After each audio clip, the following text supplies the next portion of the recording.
Yes, good morning, my dear students, standard 11, 12th, English medium, first language, English. Dear students, let's now it's time to start reported speech, indirect speech for 4 marks, dear students. Okay, so you have already note down all the PDF files whatever I have sent you. Okay, and I hope that you students listen or watch carefully my videos whatever I have sent till today. Okay, so मैं इतना कहूँगा जिसकी तैयारी अच्छी उसकी जीत पक्की. And don't think that English is not taking in a merit subject. Okay, in exam we can say that physics, chemistry, maths, biology, these all are the merit subject, but for a lifetime we have to go with English subject. Okay, so in life this is a subject of merit. Dear students, let's say reported speech, direct speech. When two or many people are talking with each other or one another face to face, that is called a direct speech, यानी direct talking. हम लोग जब सामने सामने बात करते हैं, जैसे मैं क्लासरूम के अंदर हूँ और आप मुझे सुन रहे हो, तो मैं बोल रहा हूँ, आप सुन रहे हो, तो ये होता है direct speech. Okay, this is called a direct speech, dear students. Now indirect speech meaning when any person talk anything to anyone, but while we or I have given his her speech in our words to somebody or third person who was not present while talking. Thus, that talk went via to someone. That is called indirect speech, dear students. तो indirect speech क्या है, फिर से मैं आपको बताऊं. जब मैं क्लास में पढ़ा रहा हूँ, आप सुन रहे हो, मगर आपका कोई फ्रेंड उस समय पे हाज़िर नहीं है, एब्सेंट है क्लासरूम के अंदर, फिर आप उसको बताते हो कि जानी सर ने ये इनडायरेक्ट स्पीच में या ये डूएस डायरेक्टेड में या कोई लेसन में ये समझाया था. तो आप अपने शब्दों में मेरी की गई बात आप अपने दोस्त को बताते हो, तो दोस्त को वाया जाता है बात. दोस्त तो हाज़िर नहीं है, मगर उसके तक आप बात पहुंचाते हो अपनी तरह से. तो वो जब सुनेगा मेरे शब्द, मगर आप रिप्रेजेंट करोगे आपके शब्द में, और जानी सर ये बता रहे थे, तो ये जो बात उसके तक पहुंची, that is called indirect speech, dear students. Okay, now let's see which things that we have to keep in mind while we are just changing the sentences or paragraph in indirect speech.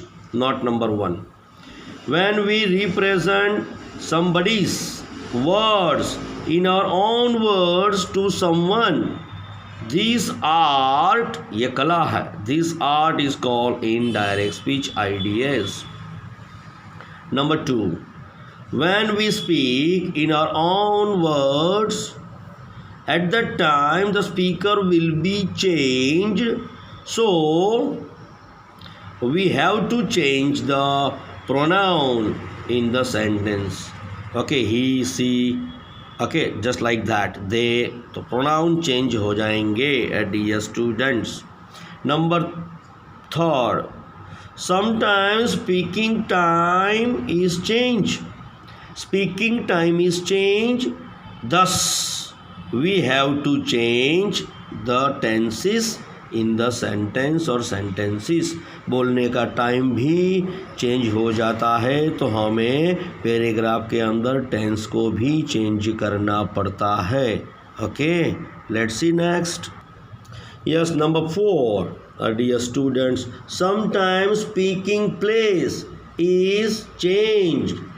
Thus, we have to put the nearest words in place of other word or words in the sentences. Okay, कभी कभी हम जो बात करते हैं वो बात करने की जो जगह है वो जगह चेंज होती है, तो जगह चेंज होने के कारण हम लोगों को एक नियरेस्ट वर्ड्स भी इसमें सिलेक्ट करना पड़ता है। ओके, जो मैं आपको आगे बताऊंगा। तो ये 4 बातों का ख्याल आपको अपने मन में, अपने दिमाग में फॉरएवर फॉरएवर फॉरएवर रहना चाहिए, रखना है।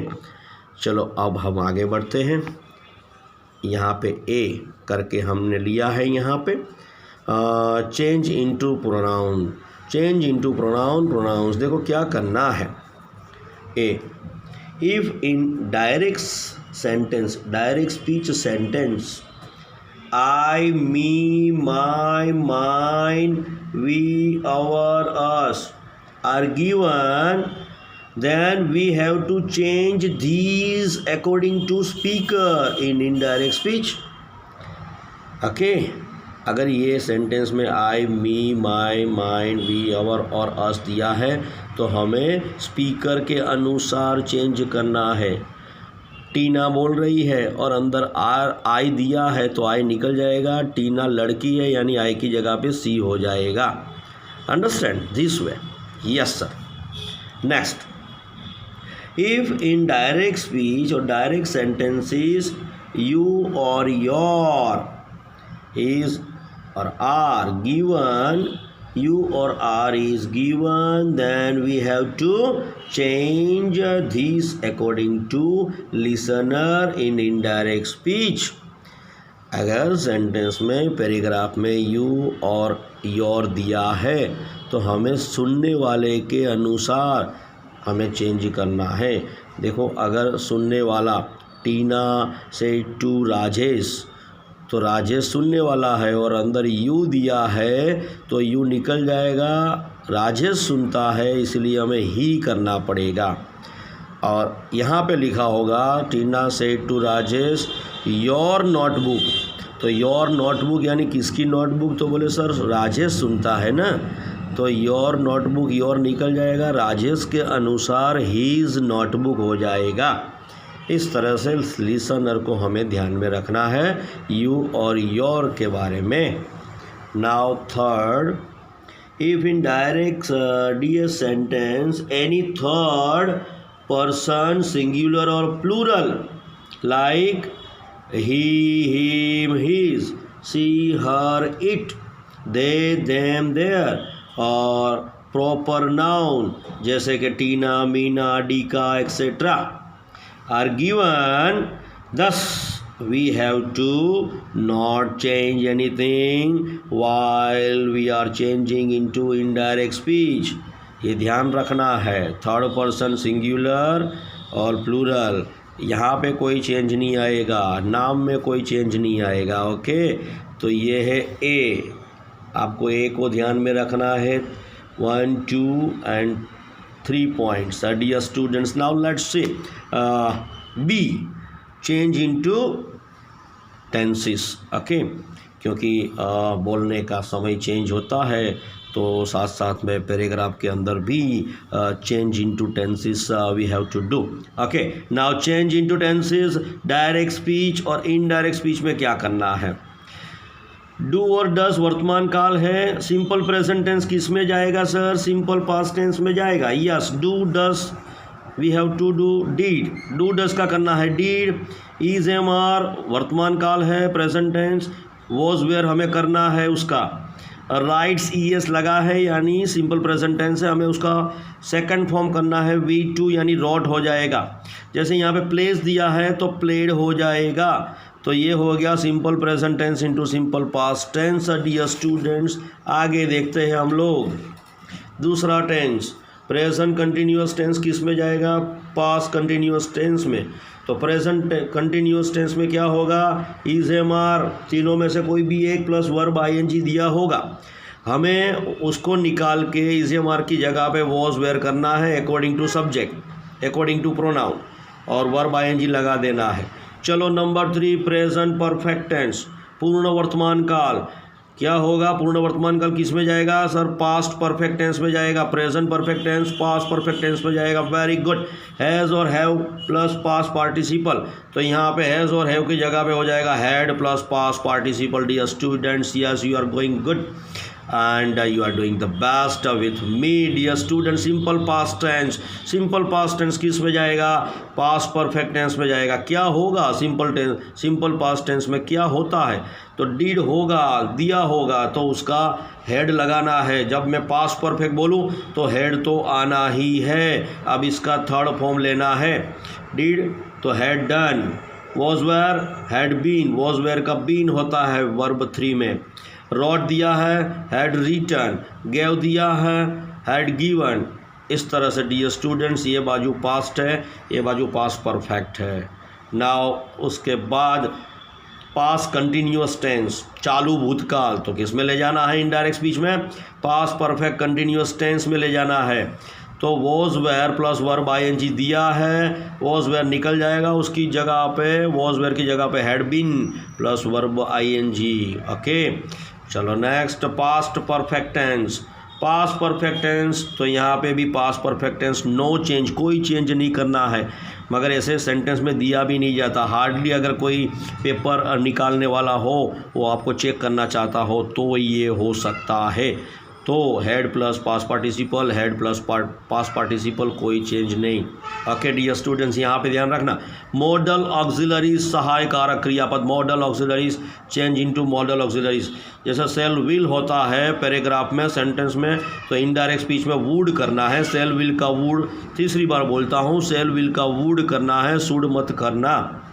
कैन का कुड करो, मे का माइट करो, शुड का शुड, मस्ट का मस्ट, ऑट टू का ऑट टू, और इनके बाजू में हमेशा वर्ब 1 होना चाहिए। वर्ब 1 यानी प्ले दिया है तो प्ले का प्ले, सिंग हो तो सिंग का सिंग, डांस हो तो डांस का डांस, कुछ भी चेंज मत करना इसके बाजू में dear students. Okay, let's see now dear students, A हो गया, बी हो गया, अब सी। जो बोलने का जो प्लेस चेंज हो जाता है तो उसके कारण हमें वर्ड्स भी चेंज करने पड़ते हैं। Change into time means words क्या करना है। डायरेक्ट स्पीच में अगर ये दिए हैं तो इनडायरेक्ट स्पीच में ये लगाना है हमें। ओके, अगर धीस दिया है तो दैट हो जाएगा, धीस प्लूरल दिया है तो दोज हो जाएगा डियर स्टूडेंट्स। टुडे है तो दैट डे होगा, टुनाइट है दैट नाइट होगा, नाउ, देन, हियर, देयर, कम का, गो, अगो का, बिफोर, दस का, सो, यट का, टिल दैट टाइम, सच का, दैट टाइप ऑफ। लास्ट वाला, जितने भी लास्ट वाले होंगे उसके आगे द प्रीवियस लग जाएगा, बाकी का same. Last week, the previous week, next week, next वाले जितने भी होंगे उसको द फॉलोइंग लगेगा। Next week, the following week, yesterday, the previous day, tomorrow, the next day dear students. और यहाँ पे हमारा ABC ख़त्म होता है और इसके साथ वीडियो भी थोड़ा ज़्यादा बन गया है, थोड़ा चढ़ाना पड़ेगा YouTube पे। हाँ, पर मैं इतना कहना चाहूँगा कि दोस्तों कर दिखाओ कुछ ऐसा अपने स्टूडेंट लाइफ में, 12th में और 11th में, कि लोग करना चाहे आपके जैसा, और जिसकी तैयारी अच्छी उसकी जीत पक्की। तो आज का आपका दिन मंगलमय हो, ऐसी मेरी शुभकामना है। आप और राकेश जानी सर के साथ। जय हिंद।